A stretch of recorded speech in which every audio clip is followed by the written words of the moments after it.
पेशावर से शायद जमान यूसुफजई की रिपोर्ट के मुताबिक वजीर आला खैबर पख्तूनख्वा अली अमीन गुंडापुर की हिदायत की रोशनी में हुकूमत की जानिब से मजदूर के लिए लेबर कवानीन के मुताबिक मुकर्रर करदा 36,000 रुपये से कम तनख्वाह देने वाले और मजदूर के लिए दीगर सहूलियात न देने वाले प्राइवेट इदारों के खिलाफ सख्त कार्रवाई की जाए।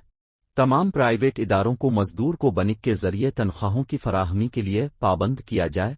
तमाम डिप्टी कमिश्नर्स महकमा लेबर के मुख्तलिफ सनतों और प्राइवेट इदारों के जिम्मा वाजिबात की वसूली के लिए असिस्टेंट कमिश्नर्स की ड्यूटियां तफवीज़ करें। सनतों और प्राइवेट इदारों के मुलाजमीन की रजिस्ट्रेशन के लिए ज़िलई इंतज़ामिया और महकमा लेबर पर मुश्तमिल खुसूसी टीमें तश्कील दी जाए। मजदूरों को मुकर्रर करदा 36,000 और ज़्यादा तनख्वाहें और दीगर मुराआत देने वाले सनतों और प्राइवेट इदारों की भरपूर हौसला अफजाई की जाए। ये अहकामात कमिश्नर पेशावर डिवीज़न रियाज खान महसूद ने हुकूमत की जानिब से मजदूर को कम 36,000 रुपये तनख्वाह देने और मजदूर को हुकूमत की जानिब से सहूलियात की फराहमी पर अमल दरामद के हवाले से मुनक़िदा इजलास की सदारत करते हुए जारी किए। कमिश्नर पेशावर डिवीज़न रियाज खान महसूद की ज़ेर सदारत इजलास में पेशावर डिवीज़न के तमाम 5 अजला के डिप्टी कमिश्नर्स, महकमा लेबर और एम्प्लॉइज सोशल सिक्योरिटी इंस्टीट्यूट के हुक्काम ने शिरकत की।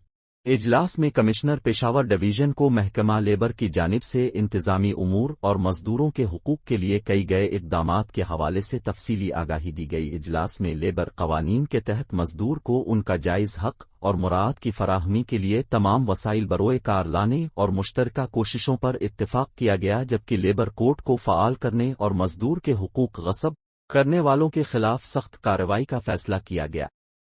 तमाम डिप्टी कमिश्नर्स को इस सिलसिले में माहाना इजलास मुनक़िद करने और इस सिलसिले में किए गए इक़दामात की माहवार report commissioner Peshawar division office को इरसाल करने के अहकामात जारी किए गए। इजलास में मजदूरों को मुकर्रर करदा 36,000 से ज़ायद तनख्वाहें और दीगर मुराआत देने पर इम्तियाज़ मेगा मार्ट की इंतज़ामिया को खुसूसी अवार्ड और तरीफ़ी असनाद देने का फैसला किया गया।